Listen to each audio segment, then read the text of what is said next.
monster. No, you are wrong. I am a god. I'm Rex Paradox, the greatest man who ever lived. Your future shadow overlord, aspiring supervillain, part-time otaku, cinnamon toast crunch lover, internet cowboy, yada yada and such. And today on the program, I'm doing another Kingdom Hearts video. It's not on Kingdom Hearts 3 specifically. It's just Kingdom Hearts in general, because I still like the series. I have mixed feelings about Kingdom Hearts 3, but I still like the series. And today I'm talking about the original worlds in Kingdom Hearts. The concept of the original worlds. Like Destiny Island, the world that never was, the final world, even the final world, the Keyblade Graveyard, I guess Traverse Town too. Yeah, I'm doing those worlds, the original worlds. You know, like what the symbolism is for them, because they all have a lot of symbolism in them. And I'm gonna try to keep this as on track as possible. So, the first world that I want to talk about is Twilight Town. And Twilight Town is this town. It's not a city. It's a town with like a train and everything. Like they go to the beach sometimes. I'm like, maybe the beach is part of Twilight Town. I really don't know where the beach is with the whole Twilight Town thing. I'm like, okay, well, if you're going to the beach, I'm like, where else? What's like what else is there to this world other than the beach? And that's part of the symbolism of Twilight Town. It's like, what's beyond this beach? You'll never find out. Twilight Town is legitimately like in the middle of something. It's legitimately it's like, well, we won't go any further with this. You won't know what else is with this world. It's just, you'll know Twilight Town is here. And Twilight Town has this thing the Destiny Islands has. It has an ocean. So it's like, you can leave Twilight Town by ocean probably and end up in another world. But like, you have no fucking idea. Twilight Town is like, it's the step before, or it's the more modern version. Probably, I can't say modern. It's like the more localized version. Like, you know, other people can understand. Like, hey, going to the beach. Like, what's out there? With Destiny Island, it's like they know they're somewhere. They want to be somewhere else. They want to be somewhere else. But Twilight Town, it feels like the kids know what else is out there. Like, they have to do homework and shit. Sora doesn't have to do homework. Or he didn't have to. I don't know if they have a school out Destiny Island. Just because Kairi was wearing a school uniform doesn't mean they go to school. That is not what that means. They could have been going to church. Like, who really knows? It's no school with Destiny Island. Maybe they're taught some weird backwards fucking island people shit or something. I have no idea. I don't know on that. But Twilight Town is like one of the most interesting worlds in Kingdom Hearts. Because of the fact that it's constantly sunset. It is constantly sunset in that world. You're never shown Twilight Town at any other time of the day. Ever. It's constantly a sunset. I'm like, how do the people in this world live with this world? Honestly, how the fuck do they live with this world? I'm pretty sure when you see Kairi in Kingdom Hearts 3 for like the first few times, it's sunset when she talks to Roxas. Nominate?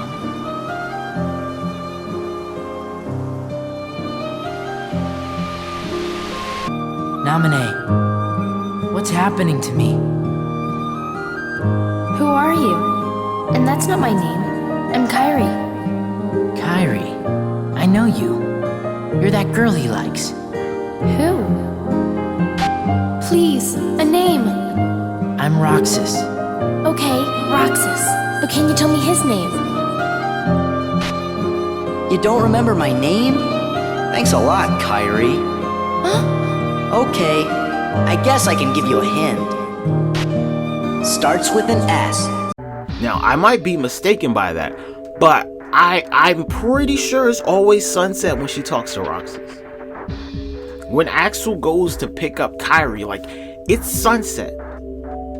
All the time. I don't think it's ever, like, legitimately daylight in Kingdom Hearts on Destiny Island. In Kingdom Hearts 2, in any of the cutscenes. I don't think it's ever legitimately, like, daytime. I might have to go back and watch them. You know, maybe I'll put some of the cutscenes in the video. Like, that'll help with it. But it's constantly sunset. And sunset is the daytime. It's the daytime version of between day and night. And the nighttime version between day and night is dawn. So you have sunset and dawn. Originally, I was thinking, like, you can't tell that it's sunset or dawn. And I'm like, it's clearly sunset, man. I had to think about it for a little bit, but, like, it's clearly sunset. In Twilight Town, it's this neutral world. It's in between these two things. It's in between light or dark, but, like, it's really neither one of them at the same time. It's where they start coming together. And, like, that's the idea of Roxas and nobodies. It's like they're supposed to be in the middle. They don't really belong to either one of them. It's like, well, is it nights or is it daytimes? Which one is it? Like, it's neither one of them. Now, I say it's day's version of, like, the in-between time. It's like it's coming off a day. Some people will be like, well, is night taking over for day? It would be night taking over for day. But I'm like, yeah, you know, I have no idea. It's so much symbolism in that shit. There's so much symbolism in it. The world that never was is like, it really popped into my head. I just figured this shit out. It took me, like, I just figured it out. Okay, so it's like this. When you go to the world that never was, and you see it for the very first time, it's skyscrapers galore. And there's no one in this city. It's like an abandoned city. There's no one in this city. What does that mean to you? It means that the world is empty, right? Like, yeah, it means the world is empty. Like, I don't think that's what it is. They'll be like, oh, the world's just empty. That's why the skyscrapers are here. I feel like it's because there's no one to live there. Like the world wasn't completed. Like, that's what I feel like it would be. That's the way I see it. And that's the beauty of the world that never... You can look at it a bunch of different ways. you can look at this thing a bunch of fucking different ways. It's like, you don't know, was this world... Was it completed? I mean, it's empty, but I'm like, for it to be empty, there had to be people here. It's like, there were never people here. There were never people in this world. It wasn't completed. There's no population. The things that live in the world that never was are mainly heartless at a certain... I'm pretty sure, like, once you go through the game the second time, they're heartless. I don't think, like, when you initially go to the world that never was, it's heartless. I'm pretty sure it's nobody's the first time you go there. And they're there just to, like, welcome Donald and Goofy and Sora. That's what they're there for. That's the storyline aspect of it. Like, the canon aspect of it is that they're just heartless here. they're just heartless here. And for heartless, who are people, who are people's hearts taken by darkness, it's like, okay, this is a place where we can be. This is a world. It's not that the world's empty. It's just like people aren't here. Why aren't people here? I don't know. It could be a world. Sora, Donald, Goofy, Riku, like, they have no problems going through this world. It's just this empty world.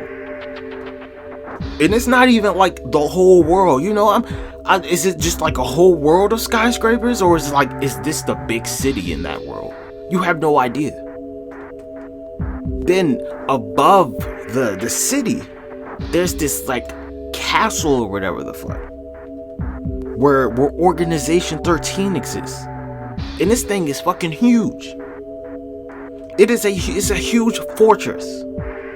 I'm like, how did you guys get this fortress in the first place? That's like a whole just, I'm like, how would they get this thing? They live above this city, like they're looking down on the world, like they're gods, or like they're better than the world or something. I'm like, you guys are nobodies. These motherfuckers sit in chairs. They sit in like they're the king or some shit. I'm like, none of you're nobodies. That's the beauty of like the world that never was, and the concept of like how the nobody. People don't talk about that shit. Organization 13, like these niggas sitting in chairs like they kings. And whoever has the highest chair is the leader. What does that say about those people? Shit, I'm pretty sure it's like Xehanort's design, so I'm like, what does that say about him? He thinks he's better than everyone else? Like, I don't know. That's one of those things I feel like that should, I guess he does. I don't, like, they don't explain that. I'm like, where is that in his character? That would be nice. He thinks he's better than everybody. In past game, in Kingdom Hearts 3, he thought that Ericus had an advantage over him. I'm like, why? This is like that. This is why I don't think Kingdom Hearts 3 is like as good as Kingdom Hearts 2. Shit like that. But that's not the point. Hollow Bastion. I'm gonna start wrapping this up because this video is going on too long. Hollow Bastion. I'm pretty sure I don't remember what a bastion is. But hollowed. There's no one living in this world. That's why they're calling it Hollowed Bastion. I'm pretty sure a bastion is like a paradise. I want to say it's like a paradise. It might be like some castle-based thing. I'm not really 100% sure on that one. I can't legitimately remember. Like, hey, that's up to you. Maybe you know what bastion means off the top of your head. I'm not about to search it because it would fuck this commentary all the way up. But I'm like, what's the original name? Radiant Gardens. The original name for the world is Radiant Garden. The people who lived in Hollow Bastion, like Squall and Yuffie, Leon, whatever you want to call them, like, they started calling it Hollow Bastion. I don't know why the fuck they would start calling it that. Like, how the fuck you guys forget the name of this place that you live? What the fuck? How'd they just forget the name? Did Ansem the Wise forget the name? I'm like, he knew where, but like, hey, that's how it is. Alright, so I'm gonna just add this to the video. Just add it to the video. A bastion it is kind of like a fortress. It's like a castle. But there's this other thing called a bastion host, and that's just like straight up computer shit. I'm not gonna give you the Wikipedia definition because I was just like, okay, Google, what is a bastion? That's what I did. I was like, okay, Google, what is a bastion? According to Wikipedia, a bastion host is a special purpose computer on a network specifically designed and configured to withstand attacks. So it's a special host computer. A special host computer. No. It's a special purpose computer on a network specifically designed and configured to withstand attacks. And I'm like, hey, you know what Hollow Bastion has? It has a lot of technology inside of it. You go into another world in Hollow Bastion with Tron. So I'm like, the redesigned Hollow Bastion makes a lot of fucking sense. It makes a lot of sense. Hollow Bastion is a fortress of some kind. It is a fortress of some kind. The original name is Radiant Garden. The original name is Radiant Garden. I'm like, why? Maybe there was a war fought in Hollow Bastion before, and then some peace came upon the world. Why did they have all these computers? Why is Ansem the Wise considered to be like the most intelligent character in the series? Because he's head honcho with all these computers and shit. He has apprentices because of this. He's the smartest motherfucker in the world. He's man, like, hey, I don't. Maybe Ansem the Wise is like the Rick Sanchez of that world. I have no idea. Maybe he's like that smart ass old motherfucker who knows a bunch of shit. He seems to know a lot of shit. But I thought that was interesting. Both aspects of it. Both aspects of Hollow Bastion. So I'm like, it really is a castle and a fortress. When you really look at it, even Radiant Garden, I'm like, it still seems like a castle in a fortress. But that's it. That was my little addition. The final world. The final world is really simple. That's just supposed to be the afterlife. That's legitimately what the final world is. The final world is the afterlife. No, it's not. That's not what it is. It's like purgatory. Cause there's some shit beyond the final world. It's some shit beyond the final world. The final world is like really where you get a second chance. It's like you can go back, or you can stay here and keep going to wherever the fuck else is after that. That's what the final world is. End of the world? That one, nah, I don't really know what that one. It's a lot of symbolism in that one. You got like this fucking volcano-like world or whatever the fuck. You going through flames and shit. And at the end of the world, you fight the devil. That's like legitimately what it is. That's the whole design of the end of the world. It's like you keep going deeper and deeper until you fight Chernobog, or however you say his name. I don't know how to say his name, but like you end up fighting. He's pretty much the devil, dude. That's what he's like symbolism of. Represented, he's similar to the devil. No, I guarantee you no one notice. Like you just keep going deeper and deeper to get to him.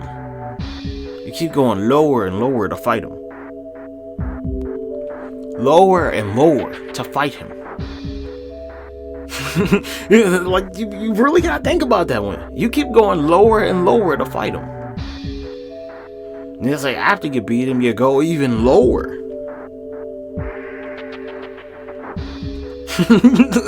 that really doesn't have anything. It's just like, well, you know, it's saying that Ansem's bigger and badder than the devil was. I don't know. Like it depends on how you want to look at that. It depends on how you want to look at it. But like Kingdom Hearts 3 doesn't really have that.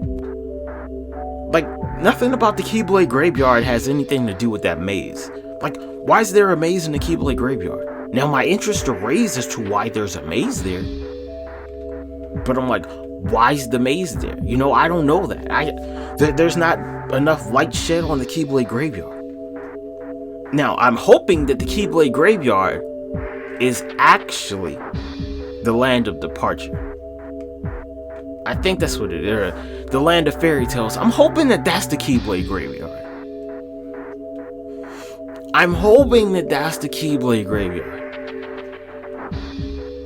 That place that Ericus is from, like, where Daylight Town, like, I don't think that's part of the fucking, like, I don't know, man. I don't know. Maybe it's just one big world. Because, like, the Keyblade Graveyard looks like it was broken off. So I'm like, maybe that was the battlefield. Maybe that was just like, hey, they say it used to be just one world. I don't know. When did the worlds get separated? There you go. I'm like, hey, maybe it was just like that, like our world is. You know, it used to be like one continent. Then the continents got broken up. Maybe that's how we should look at it. Like, you know, for real, every continent's a different world if you want to look at it like that. There you go. Like maybe that's the end of Kingdom Hearts, where the worlds are actually connected. I have no idea. So much. The series is clever. Like when you really think about like what's underneath the surface of it. They say it used to be one world. Then they were split apart, broken apart. Then you had these barriers and stuff. Sora, Donald, and Goofy are like immigrants. Kingdom Hearts is the story of immigrants, man. Like, what the fuck? Dude, like, you ever... Like, how the fuck they get here? Like, that's what kind of shit it is. But that's the video. I'm Rex Paradox, the greatest man who ever lived. Have a nice day. Goodbye.